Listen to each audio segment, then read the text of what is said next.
Hi friends, welcomes to Vasantham Saravanan channel. இன்றைக்கி நம்ம சேனலில் காரசாரமான முறுமுறுப்பான முறுக்கு மாவு அரைச்சி எப்படி செய்யறதுன்னு தான் பார்க்க போகிறோம்.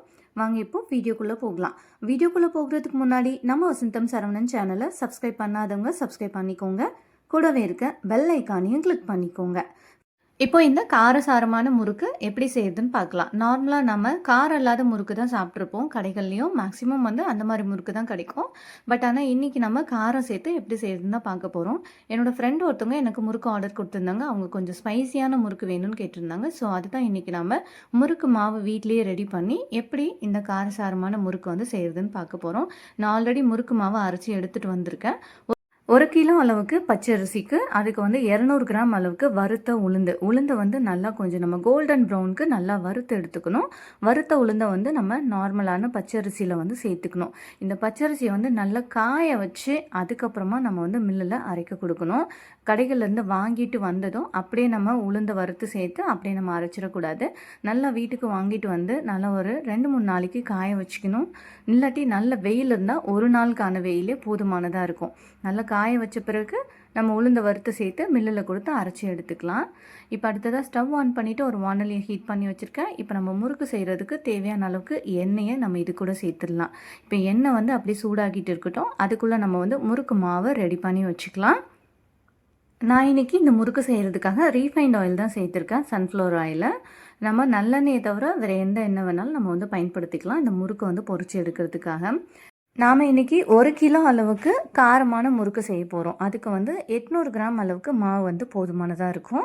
இப்போ இதோட டம்ளரில் அளந்து பார்த்திங்கன்னா 6 டம்ளர் அளவுக்கு எனக்கு மாவு கிடச்சிருந்துச்சு. இப்போ இந்த மாவு மாவு சலிக்கிற சல்லடையில் சேர்த்து நல்லா நம்ம சலிச்சு எடுத்துக்கணும். மில்லுலேருந்து அரைச்சிட்டு வந்த மாவாக இருந்தாலும் கூட நம்ம அதை நல்லா ஃபஸ்ட்டு சலிச்சு எடுத்துக்கணும். இது எதுக்காகனா சம்டைம்ஸ் அதில் அரைப்படாமல் அரிசி இல்லாட்டி உளுந்து ஏதாவது இருக்கலாம். இதை நம்ம முறுக்கு ரெடி பண்ணும்போது ஒன்று கடுக்கடுக்குன்னு வரும். அப்படி இல்லாட்டி முறுக்கு வெடிக்க செய்யும். அதை அவாய்ட் பண்ணிக்கிறதுக்காக கண்டிப்பாக நம்ம இந்த மாவு நல்லா சலிச்சுட்டு அதுக்கப்புறமா பயன்படுத்திக்கணும். இப்போ மாவு எல்லாத்தையும் சலிச்சாச்சு. நான் எடுத்திருக்கேன் இந்த டம்ளரோட அளவு பார்த்திங்கன்னா 120லேருந்து ஒரு 130 கிராம் அளவுக்கு மாவு அதோட கொள்ளளவு இருக்கும். ஸோ இது ஏன் டம்ளரோட அளவு சொல்கிறேன் அப்படின்னா நம்ம பட்டரோட அளவு டம்ளரோட அளவு பொறுத்து சேர்த்துக்கணும். அதுக்காக தான். இப்போ மாவு எல்லாத்தையும் சலிச்சாச்சு. இப்போ இதில் கொஞ்சமாக ஓமம் சேர்த்துக்கிறேன், ஒரு 1/4 டீஸ்பூன் அளவுக்கு. அடுத்ததாக இது கூடவே கொஞ்சமாக கருப்பு எள்ளு சேர்த்துக்கிறேன். கருப்பு எள்ளுக்கு பதிலாக நம்ம வெள்ளை எள்ளு இருந்தால் கூட தாராளமாக சேர்த்துக்கலாம். எள்ளு சேர்த்து முறுக்கு செய்யும்போது அது இன்னுமே ரொம்ப ரொம்ப டேஸ்டியாக இருக்கும். இப்போ இதில் கொஞ்சமாக கருப்பு எள்ளு சேர்த்துக்கிறேன். இப்போ இது அப்படியே இருக்கட்டும். நம்ம இப்போ அதுக்குள்ளே பட்டரை மெல்ட் பண்ணி எடுத்துக்கலாம். நம்ம இந்த மாவு கூட சேர்க்குறதுக்காக நான் இந்த பட்டரை மெல்ட் பண்ணுறதுக்காக தாளிக்கிற கரண்டி இருக்கு இல்லையா, அதை தான் எடுத்து வச்சுருக்கிறேன். இப்போ அந்த கரண்டிக்கு பதிலாக நம்ம நார்மலாக குட்டி வானல் கூட பயன்படுத்திக்கலாம் இந்த பட்டரை மெல்ட் பண்ணுறதுக்காக. இந்த பட்டர் நார்மலாக ரூம் டெம்பரேச்சருக்கு இருக்கணும். ஃப்ரிட்ஜ்லேருந்து எடுத்து வச்ச உடனே நமக்கு இதோட மெஷர்மெண்ட் கரெக்டாக வராது. அதனால் ரூம் டெம்பரேச்சருக்கு இருக்க மாதிரி பார்த்துக்கோங்க. மொத்தமாக 6 டீஸ்பூன் அளவுக்கு பட்டர் எடுத்திருக்கேன். அதை மெல்ட் பண்ணிக்கலாம். இப்போ அடுத்ததான் நம்ம மாவு சலிச்சு வச்சோம் இல்லையா, அதில் காரத்துக்கு தனி மிளகாத்தூள் சேர்த்துக்கிறேன். தனி மிளகாத்தூள் தான் சேர்த்துக்கணும், குழம்பு மிளகாத்தூள் சேர்த்துக்கக்கூடாது. மொத்தமாக 2 டீஸ்பூன் அளவுக்கு உங்களோட காரத்தோட தேவைக்கு ஏற்றாப்புல நீங்கள் மிளகாத்தூள் சேர்த்துக்கலாம். கண்டிப்பாக ப்ளைன் சில்லி பவுடர் தான் சேர்த்துக்கணும். 2 டீஸ்பூன் அளவுக்கு சேர்த்துக்கிட்டேன். இப்போ அதுக்கு தேவையான அளவுக்கு உப்பு சேர்த்துக்கிறேன். உப்பு, அது கூடவே கொஞ்சமாக பெருங்காயத்தூள். கண்டிப்பாக பெருங்காயத்தூள் சேர்த்துக்கணும். ஏன்னா காரம் சேர்த்து இந்த முறுக்கு நம்ம செய்கிறோம். நம்ம ப்ளைன் முறுக்குலேயும் பெருங்காயத்தூள் சேர்த்துப்போம். இருந்தாலும் கூட இந்த கார முறுக்குக்கு கண்டிப்பாக நம்ம பெருங்காயத்தூள் சேர்த்துக்கணும். அப்போ தான் நமக்கு இந்த நெஞ்சு கறிக்காமல் இருக்கும். இப்போ மெல்ட் பண்ணி வச்சுருக்க பட்டரை சேர்த்துக்கலாம். 6 டம்ளர் அளவுக்கு நம்ம அந்த முறுக்கு மாவுக்கு 6 டீஸ்பூன் அளவுக்கு பட்டரை நல்லா மெல்ட் பண்ணிவிட்டு சூடான பட்டரை நம்ம இந்த மாவு கூட சேர்த்துக்கணும். சேர்த்துட்டு இதை நல்லா கலந்து விட்டுக்கலாம். ஃபஸ்ட்டு கரண்டியை வச்சு கலந்துக்கலாம். அடுத்த பட்டர் சூடாக இருக்கும் இல்லையா, அதனால் ஃபஸ்ட்டு கரண்டியை வச்சு நல்லா இந்த மாவோட கலந்து விட்டுட்டு பட்டரை அதுக்கப்புறமா நம்ம கையாலே அழகாக இந்த மாவோட இந்த பட்டரை நல்லா மிக்ஸ் பண்ணி விட்டுக்கணும், நல்லா ஈவனாக இருக்க மாதிரி. இப்போ அடுத்ததாக இதில் கொஞ்சம் கொஞ்சமாக தண்ணி சேர்த்து நல்லா சப்பாத்தி மாவு பதத்துக்கு நல்லா கெட்டியான ஒரு டோவாக நம்ம ரெடி பண்ணி வச்சுக்கணும். நல்லா சாஃப்டாக இருக்கணும், ரொம்ப ஹார்டாகவும் இருக்கக்கூடாது, அதே சமயம் ரொம்ப இலக்கமாகவும் இருக்கக்கூடாது. நான் இதுக்கு நார்மல் வாட்டர் தான் சேர்த்து இந்த டோ வந்து ரெடி பண்ணிக்கிறேன். நம்ம வந்து சுடு தண்ணி சேர்த்துக்கல. சுடு தண்ணி சேர்த்து செஞ்சோம்னா இன்னுமே ரொம்ப கடைகளில் கிடைக்கிற மாதிரி ரொம்ப வந்து சூப்பர் சாஃப்டாக இந்த முறுக்கு வந்து கிடைக்கும். ஆனால் என்னோடய ஃப்ரெண்டு ஆர்டர் கொடுத்தவங்க அவங்களுக்கு வந்து நம்ம ட்ரெடிஷ்னலான கொஞ்சம் கடிச்சு சாப்பிட்றமான முறுக்கு வந்து வேணும்னு கேட்டாங்க. ஸோ அதனால் நான் வந்து ப்ளெயின் வாட்டர் வந்து சேர்த்துக்கிட்டேன். கடையில் இருக்க மாதிரி ஓவராக சூப்பர் சாஃப்டாக கிறிஸ்பியான முறுக்கு வேணும்னு நினச்சிங்கன்னா நீங்கள் வந்து சுடு தண்ணி சேர்த்துக்கோங்க. இப்போ இந்த டோ வந்து ரெடி பண்ணியாச்சு. முறுக்கில் வந்து முறுக்கு மாவு ரெடி பண்ணுறது ரொம்ப ரொம்ப முக்கியம். அதாவது வந்து அந்த டோ ரெடி பண்ணுறது வந்து ரொம்ப ரொம்ப முக்கியம். எந்த அளவுக்கு அதை நம்ம நல்லா சாஃப்டாக வந்து அழுத்தம் கொடுத்து பிசைஞ்சு எடுத்துக்கிறோமோ அந்த அளவுக்கு முறுக்கு வந்து அருந்து விழாமல் நல்லா சூப்பராக கிடைக்கும். அந்த ரவுண்ட் ஷேப்க்கு வந்து கிடைக்கும். இப்போ இந்த மாதிரி ஸ்க்ரூ டைப்பில் இருக்கிற முறுக்கு குழாய் வந்து எடுத்துக்கிறேன். ஸோ இதில் வந்து நம்ம முறுக்கு செய்யும்போது நமக்கு ரொம்ப ரொம்ப ஈஸியாக இருக்கும். அதில் வந்து அந்த தேன் குழல் அச்சு வந்து சேர்த்து வச்சுருக்கிறேன். இப்போ இதில் தேவையான அளவுக்கு நம்ம முறுக்கு மாவு சேர்த்துடலாம். முறுக்குக்கு முறுக்கு மாவு நம்ம ரெடி பண்ணும்போது, அதாவது அந்த டோ ரெடி பண்ணுவோம் இல்லையா, அதை வந்து நம்ம அதிகமாக தண்ணி சேர்த்துட்டாலும் இந்த மாதிரி முறுக்கு சுற்றும் போது அருந்து விழும்.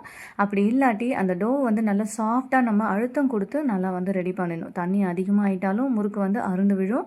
அப்படி இல்லைன்னா அந்த டோ வந்து ஒன்று பாதியமாக நம்ம ஏனோ தானோன்னு அந்த டோ ரெடி பண்ணிட்டோம், சாஃப்டாக ரெடி பண்ணல, நல்லா அழுத்தம் கொடுத்து பிசையாமல் சும்மா வெறுமனே நம்ம வந்து ஒரு மாவு மாதிரி பிசைஞ்சிட்டோம் அப்படின்னாலுமே முறுக்கு வந்து அருந்து விழும்.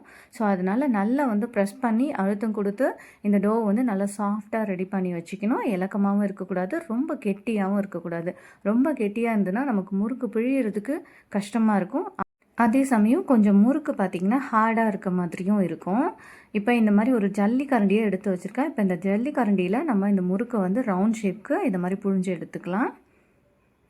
நம்ம இந்த முறுக்கு மாவு ரெடி பண்ணுறதுக்கு நார்மல் வாட்டர் தான் சேர்த்துக்கிட்டோம். ஸோ அதுக்கு பார்த்திங்கன்னா நம்ம குட்டி குட்டி பிளேட்ஸ்லலாம் இந்த முறுக்கை வந்து புழிஞ்சு எடுத்துக்க முடியாது. ஸோ நம்ம டேரெக்டாக ஜல்லிக்கரண்டியில் புழிஞ்சு விட்டுட்டு அப்படியே டேரெக்டாக எண்ணெயில் வந்து சேர்த்துக்கணும். ஆல்ரெடி நம்ம சேனலில் நிறைய டைப் ஆஃப் முறுக்கு வந்து செஞ்சு காமிச்சிருக்கோம். அதுக்கெல்லாம் நம்ம வந்து சுடு தண்ணி பயன்படுத்தி இந்த டோ வந்து ரெடி பண்ணியிருப்போம். சுடு தண்ணி பயன்படுத்தி டோ ரெடி பண்ணும்போது இந்த முறுக்கெல்லாம் சுற்றி எடுப்போம் இல்லையா, அதை வந்து நம்ம குட்டி குட்டி பிளேட்ஸில் நம்ம முறுக்கை வந்து சுற்றி எடுத்துக்கலாம். ஆனால் அதுவே வந்து நார்மல் வாட்டர் நம்ம சேர்த்துக்கும் போது கண்டிப்பாக அந்த மாதிரி ரெடி பண்ண முடியாது. அது வந்து கையில் எடுக்கிறதுக்கு வராது. ஸோ நார்மல் வாட்டர் சேர்த்து முறுக்கு மாவு ரெடி பண்ணுறீங்க, டோ ரெடி பண்ணுறீங்கன்னா அதை வந்து நீங்கள் டேரெக்டாக எண்ணெயில் சேர்த்துக்கிற மாதிரி இருக்கும். இப்போ எண்ணெயில் ஒவ்வொரு முறுக்காக நம்ம சேர்த்துக்கலாம். முறுக்கை வந்து இந்த மாதிரி எண்ணெயில் சேர்த்துக்கும் போது உடனே மேலே எழும்பி வரும், அந்த மாதிரி வரணும். அப்படி இல்லாட்டி எண்ணெய்க்குள்ளே இறங்கி ஒரு நிமிஷத்துக்கு அப்புறமா மேலே எழும்புதுன்னா எண்ணெயோட காய்ச்சல் வந்து ரொம்ப கம்மியாக இருக்குதுன்னு அர்த்தம். ஸோ வந்து முறுக்கு செய்யும்போது ஸ்டவ்வோட ஃப்ளேம் வந்து ஹையில் தான் இருக்கணும். கண்டிப்பாக மீடியம் ஃப்ளேமில், ஸ்லோ ஃப்ளேமில் அப்படிலாம் நம்ம வச்சுக்கக்கூடாது. நல்லா ஹை ஃப்ளேமில் வச்சுட்டு அதே டெம்பரேச்சரில் நம்ம வந்து மெயின்டைன் பண்ணிக்கணும். இங்கே பாருங்கள், ஒவ்வொரு முறுக்காக சேர்க்கும்போது உடனே மேலே எழும்பி வருது. இப்போ இந்த பபிள்ஸ்லாம் ஓரளவுக்கு வந்து செட்டில் ஆகி ஒரு சைடு நல்லா வெந்த பிறகு நம்ம ஒவ்வொரு முறுக்காக இன்னொரு சைடு வந்து திருப்பி விட்டுக்கலாம். 2 சைடும் திருப்பி விடும்போது நல்லா ஈவனாக கிறிஸ்பியான முறுக்கு வந்து கிடைக்கும். நான் இன்றைக்கி காரமான முறுக்கு செய்கிறதுக்காக மிளகாப்பொடி சேர்த்துருக்கேன். இந்த மாதிரி மிளகாப்பொடி சேர்த்து முறுக்கு செய்யும்போது அது வந்து நல்லாவே செவந்து வரும். அதாவது முறுக்கோட கலர் வந்து நல்லா செவந்து வரும் நமக்கு. அதை பார்த்துட்டு நம்ம உடனே முறுக்கு வெந்துடுச்சுன்னு சொல்லிட்டு வெளியில் எடுத்துடக்கூடாது. இதோட பபிள்ஸ் எல்லாம் கம்ப்ளீட்டாக அடங்கணும். அடங்கிட்ட பிறகு தான் இந்த மாதிரி 2 சைடும் திருப்பி விட்டு இதோட பபிள்ஸ் எல்லாம் அடங்கிட்ட பிறகு நம்ம வெளியில் எடுத்துக்கலாம். அப்போ தான் இது கம்ப்ளீட்டாக நல்லா கிறிஸ்பியான முறுக்காக நமக்கு கிடைக்கும். நார்மல் முறுக்கை விட இதோட கலர் வந்து நல்லாவே டார்க்காகவே இருக்கும். சப்போஸ் நல்லா ஒயிட்டாகவே முறுக்கு வேணும்னு நீங்கள் நினச்சிங்கன்னா காரத்துக்கு நம்ம பச்சை மிளகாய் சேர்த்துக்கணும். பச்சை மிளகாயை மிக்ஸி ஜாரில் அரைச்சி கொஞ்சமாக தண்ணி விட்டு அரைச்சி அதிலேருந்து சாறு வந்து நம்ம எடுத்துக்கணும். அந்த சாறை வந்து நம்ம இப்போ இந்த முறுக்கு டோ ரெடி பண்ணுறதுக்காக தண்ணி சேர்த்தோம் இல்லையா, அந்த தண்ணியோட அளவோடு சேர்த்து இதை வந்து நம்ம மெஷர் பண்ணி வச்சுக்கணும். அப்போ அந்த மாதிரி அந்த பச்சை மிளகாய் சாறு வந்து சேர்த்து நம்ம இந்த முறுக்கு செய்யும்போது நல்லா கொஞ்சம் வெள்ளையாகவே முறுக்கு, காரமான முறுக்கு கிடைக்கும். இதுவுமே இன்னொரு மெத்தடு. ஸோ அப்படி உங்களுக்கு வெள்ளையாகவே முறுக்கு வேணும், அதே சமயம் காரமாகவும் இருக்கணும்னா பச்சை மிளகாவை வந்து நல்லா அரைச்சிட்டு கண்டிப்பாக அதோட சாறை வந்து வடிகட்டிட்டு வெறும் சாறு மட்டும்தான் சேர்த்துக்கணும். அப்படியே நம்ம வந்து டைரெக்டாக சேர்த்துக்கக்கூடாது. அப்படி செஞ்சாலுமே வந்து முறுக்கு வெடிக்கிறதுக்கு வாய்ப்பு இருக்குது. அந்த வடிகட்டின இந்த சாறு மட்டும் வந்து சேர்த்துக்கலாம். தண்ணியோட அளவு வந்து நம்ம கரெக்டாக பார்த்துக்கணும். அவ்வளோதான் காரசாரமான முறுக்கு சட்டுன்னு நம்ம ரெடி பண்ணியாச்சு. இதுக்கு நம்ம மிளகாத்தூள் சேர்த்து இந்த முறுக்கு செஞ்சுருக்கிறதால நல்லாவே செவந்து வந்திருக்கு பாருங்கள். மிளகாத்தூள் நம்ம சேர்க்காம இருந்தால் நல்லாவே வெள்ளையாகவே கிடச்சிருக்கும் இந்த முறுக்கு. முறுக்கு மாவு மட்டும் நம்ம ரெடி பண்ணி வச்சுக்கிட்டோம்னா தேவையான நேரத்தில் முறுக்கு மாவு எடுத்து நம்ம அழகாக சட்டுன்னு இந்த முறுக்கு செஞ்சு குழந்தைங்களுக்கு கொடுக்கலாம். ரொம்ப ரொம்ப ஹெல்த்தியான ஒரு ஸ்நாக்ஸும் கூட. இது நம்ம நல்ல ஒரு ஏர்டைட் கண்டெய்னரில் ஸ்டோர் பண்ணி வச்சுக்கிட்டோம்னா கண்டிப்பாக 1 மந்த்துக்கு மேலேயும் நம்ம வச்சுருந்து சாப்பிட்டுக்கலாம். அந்த காலத்துலலாம் நம்ம அம்மாலாம் நமக்கு அப்படி தானே இந்த ஸ்நாக்ஸ் எல்லாம் செஞ்சு ஸ்டோர் பண்ணி வச்சு கொடுப்பாங்க. ஸோ ஓகே ஃப்ரெண்ட்ஸ், கண்டிப்பாக நீங்களும் இதே மெத்தடை ஃபாலோ பண்ணி இந்த முறுக்கு ரெசிபியை உங்கள் வீட்டில் செஞ்சு பாருங்கள். செஞ்சு பார்த்துட்டு இதோட டேஸ்ட்டு எப்படி இருந்ததுன்னு கமெண்ட் பண்ணுங்கள். இந்த வீடியோ உங்களுக்கு ரொம்ப பிடிச்சிருந்தா இந்த ரெசிபியை உங்களோட ஃபேமிலி அண்ட் ஃப்ரெண்ட்ஸ்க்கு ஷேர் பண்ணுங்கள், லைக் பண்ணுங்கள், கமெண்ட் பண்ணுங்கள். தேங்க்ஸ் ஃபார் வாட்சிங்.